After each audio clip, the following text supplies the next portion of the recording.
It is somewhat trendy today to speak of and consciously avoid overcommitment. In our hyper-frenetic world with its zillions of options for work and play, so many people feel deluged, stretched to or even beyond their breaking point. A quick Google search of the term returns hundreds of articles and self-help resources with click-inducing titles like Why We Overcommit and How to Stop, and A Formula to Stop You from Overcommitting. Curiously though, a similar search for the word undercommitment offers no such useful registers.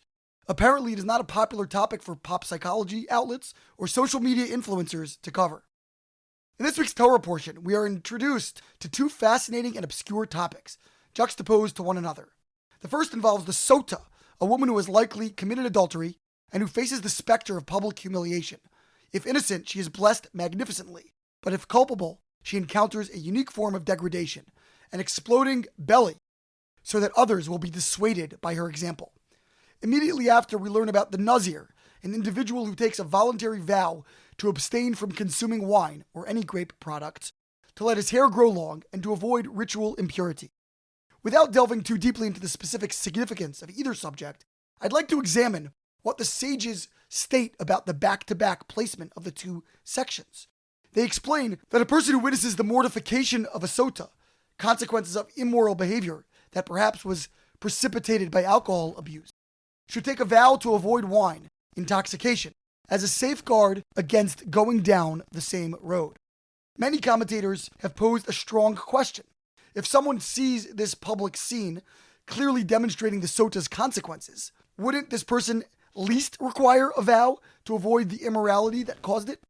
Isn't the witnessing of the spectacle deterrent enough?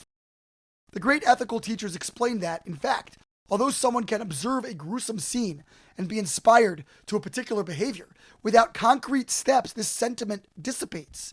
And in fact, over time, cynicism may even set in its place.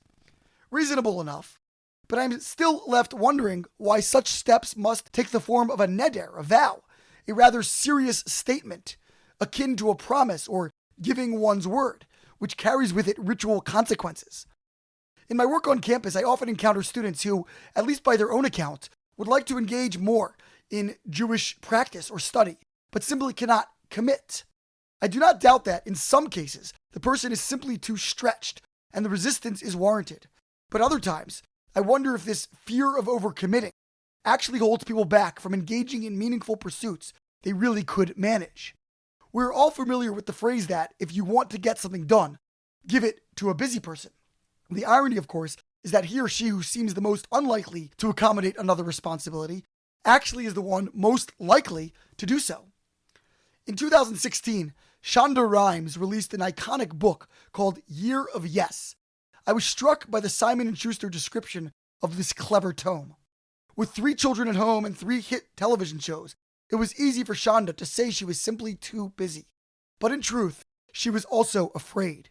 And then, over Thanksgiving dinner, her sister muttered something that was both a wake-up call and a call to arms. You never say yes to anything. Shonda knew she had to embrace the challenge. For 1 year, she would say yes to everything that scared her. Perhaps this explains the otherwise confounding midrashic teaching that the Torah was given with the mountain held over the heads of the Jewish people, compelling them to accept it, an event we just marked this past week on Shavuot. God, who created human nature, understood that if we don't feel we must do something, we often won't. How then can we discern in any given situation whether our reservations are authentic or simply a function of fear or indolence? A couple of possible strategies. First, if I reject an opportunity and afterwards come to resent or denigrate it, that may be an indication that deep down I recognize what I should be doing, and a defense mechanism is kicking in to protect my ego. This reaction results from cognitive dissonance, the psychic stress I experience when my actions belie my inner convictions. Another helpful thought experiment, suggested by my friend and colleague Rabbi Josh Livingston, involves imagining what I would advise a close friend in a similar situation. If I would encourage them to stretch their scope of duties, then maybe I should consider doing so as well. In this vein, we might suggest a cute play on the words of ethics of our fathers, that one should acquire for yourself a friend. Instead, we could read it as acquire yourself as a friend, that we can pursue a more objective inner voice by counseling ourselves as we would a dear companion. And finally, we might ask ourselves, if the commitment in question presented itself at this very moment, would I embrace it or would I quickly escape?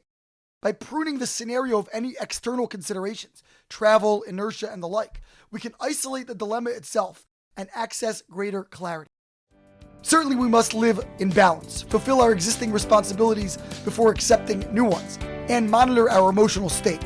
At the same time, we can remain cognizant of just how short life is, how precious is each fleeting moment, and how meaningful commitments can elevate our time here from the pedestrian to the truly sublime.